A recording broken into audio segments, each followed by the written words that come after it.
So at the time of recording, yesterday was budget day here in the nation's capital. And, you'll think back to when Freeland resigned during the last budget. That was a $65 billion deficit budget. It was enough to trigger a really weird series of events that happened. She resigned. That led to Trudeau resigning. He prorogued Parliament. We ended up in an election. There was an election upset. And now we've got our new elbows up Prime Minister, and Freeland's back in cabinet, and all that's going on. Well, Carney just blasted through that $65 billion deficit ceiling with an $80 billion deficit, which is actually $130 billion deficit because he divided it into operational spending and capital investment. Of course, Liberals like to play some fun liberal math, and they consider spending to be investment. Now, he promised Canadians this would be an austerity budget, yet there's $141 billion in new spending.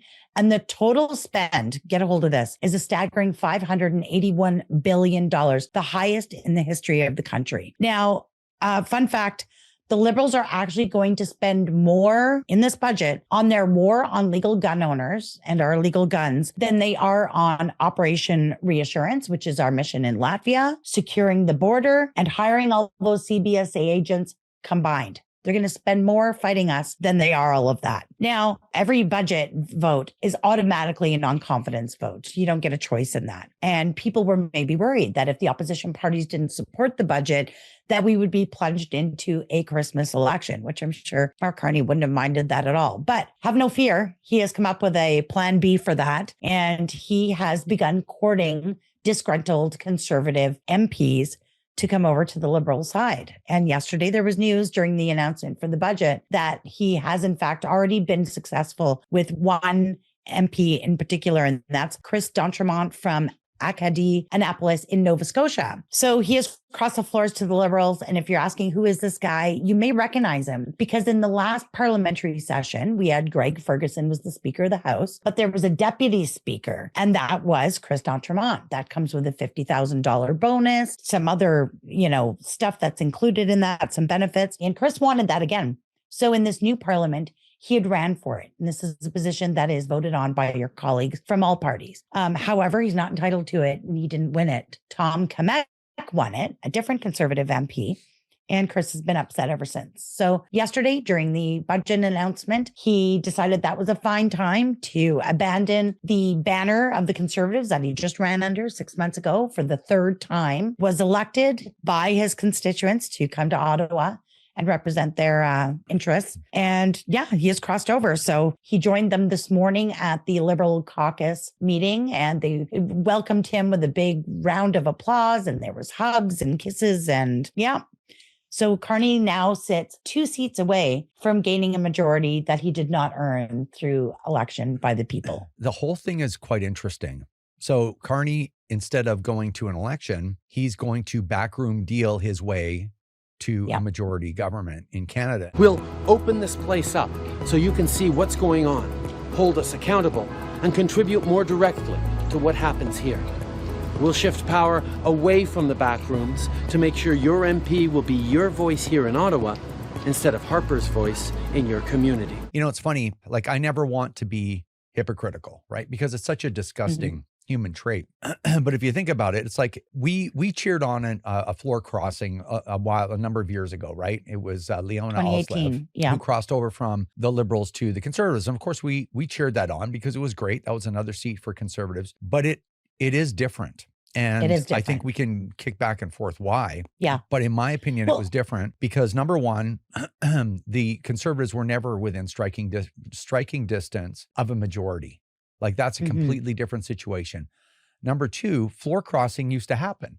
And it wasn't as big a deal because back then in those days, and even when Aalslev did it, politics was a lot more nuanced. It wasn't like, here's one party literally setting the country on fire and destroying our children's future. And I know that sounds like like an extreme thing to say, but I can explain myself easily for that. All of these people know, like Chris, I don't even really understand his last name, so I'll just call him the Chris Crosser because he crosses the floor without even a passing thought about all the people who helped him get reelected. And it was a close election. But we're talking about a government in the situation where the interest payments on the national debt are $4 billion a month before this budget. $4 billion per month in interest that has to come out of tax revenue and other revenue before you pay for a single service.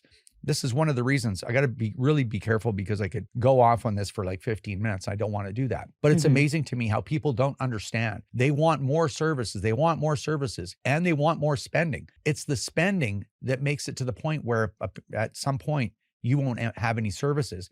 And for some reason, people can't understand that. So you have a government that is now $55 billion, which has surpassed the amount of money that the federal government pays for medical, like healthcare transfers to provinces. We are spending more money on interest payments on the debt than on the entire federal medical system, healthcare system. That's where we are today, much less after a year of this budget, right? So you have that. Chris knows this. Chris Crosser knows this. Same thing with any other conservative MP that's thinking about crossing the floor. We have our country is now aligning with China against the United States of America.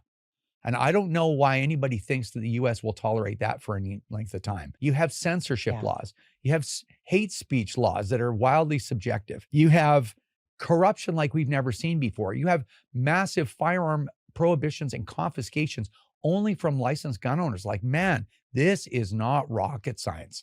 People like Chris Crosser know this. So there's a deal been made somewhere. That's my assumption. There's money in a foreign account. And by the way, Carney is an expert in moving money around in foreign jurisdictions. Like, that's literally, he's an expert at it. And you know this, Wilson, because we talk about it a lot. I like to be careful with my words. I don't like to throw around really wild statements. But this, I don't know. This is traitorous stuff. So, man, I don't know who else is going to decide to take the deal, but it's not a good situation for anybody. I don't think it's going to be a good situation in the medium term for Liberals. Well, and you're right. Like, I also cheer-led when Leon Alice lived cross, but that was back in 2018. It was 3 years into the Liberal mandate. There was a distinct shift in policy in this stoking of hatred and division. It was a very different situation. This guy just ran under the Conservative banner, under Poilievre's banner 6 months ago. A month ago, he stood up in the House of Commons and said that people in his constituency, in his riding, were, starving and homeless and all these things. Nothing has changed for that in the last month. I got a message actually from a gun owner. Matt 𝐂𝐂𝐅𝐿 is a good friend of mine on Facebook. And you'll remember that during the last election, we encouraged gun owners to get involved. That's the democratic process. Get out there and help your firearm-friendly candidates. Volunteer, try and do what you can. And Matt did exactly that. He went out there, he took time off work, he door knocked for this guy, he handed out literature, he pounded in signs. He put all his effort into this guy who ran 3 times for the Conservatives, and even got like a handwritten thank you note at the end of it from the MP. And he sent me a message yesterday and he said, Tracey, I've never felt so used. I worked my butt off to get him that seat. There was only a difference of 500 votes. It was a very close election. And then he gives it away. How the heck do we move forward from here? And he sent me some pictures working on the campaign. And I think, well, that's right. I mean, if you voted for this guy, you might be angry. If you volunteered for this guy, it's like a slap in the face. It takes a lot of people and a lot of money. People donate money. It takes about $100,000 to $140,000 to run a campaign. People invested in him under the Conservative banner. And I get it that Leona had that too. But it was 3 years into a mandate with a distinct shift in policy. This was 6 months after an election. He knew exactly who the leader is, knows exactly what the policies are, spoke against the Liberal government a month ago, and now is being an opportunist. So I don't know. I don't know where we stand here, what's going on. But Carney said in a press conference this morning, he needs that majority by Christmas. And at this rate, I'm worried he may get it. And I don't know what that spells out for Poilievre for his leadership. He's going to face a leadership question at convention in January. Yesterday, I would have called you a fool if you said it would be anything but a Conservative or a Poilievre landslide. But I guess we know exactly what somebody's integrity is worth, and that would be $50,000. So yeah. So you're saying $50,000 because the deputy speaker gets their gets MP a $50,000 top up. And he didn't get that. This might be some good information. We've covered this kind of stuff before, but when you're an MP In Ottawa, you're at, I think about is it 210? $209,000 for a backbencher. So we'll round up $1,000. So 210 grand. Yep. And your pension, you only have to serve 6 years to get a pension to begin with, but your pension amount is based on your best 5 years. So if you've been in politics for 15 years, they'll find, where did you make the most money? Take the average of those 5 years and you're going to get 60% of that. Now think about that for a second. I know this is a lot of information, but it's good that people know this stuff. The more you know, the better, right? So if you are making $51,000 a year more because you've been deputy speaker, that dramatically affects your pension. You're talking about $260,000, over $250,000 a year, and your pension is based on 60% of that. Yes. These people are making out like bandits on this pension. Sure they are. And this pension actually used to be far better. Harper had the guts back. And I used to criticize Harper actually, but Harper back in the day, he actually lowered all the pensions and he took a lot of flack for it. That's where he lowered them too. So everybody was complaining because their pension got lowered. And now, even as it sits, because the MP pay has gone up and up and up, these people are still making a really great living without having to work later. So anyway, a lot of this is all aimed at trying to get Poilievre out of the leader's seat. And that's exactly what it's about. Nobody's perfect. Like nobody is Carney a perfect leader? Absolutely not. He's terrifying actually. But Poilievre has been really consistent. He's not intimidated by the media. He's not intimidated by the government. He's a sharp guy. He takes a position and defends it. Yes. And that's right. He sticks to it. So it's, everyone wants to, you're always picking on the guy that's in the arena, right? The guy that's in the center doing the fighting. Everyone always wants to pile on. It's a weird kind of human thing. We experience it ourselves, right? But it's interesting. A lot of this is all trying to remove him. And you wonder why. And politics is a win at all cost game. So everybody's nervous. It's like, well, if not, but my question is, if not Poilievre, who? That's right. Who is it then? Who? So do they fight to keep him? Do they run a leadership race? I don't know. It's a really quickly evolving situation.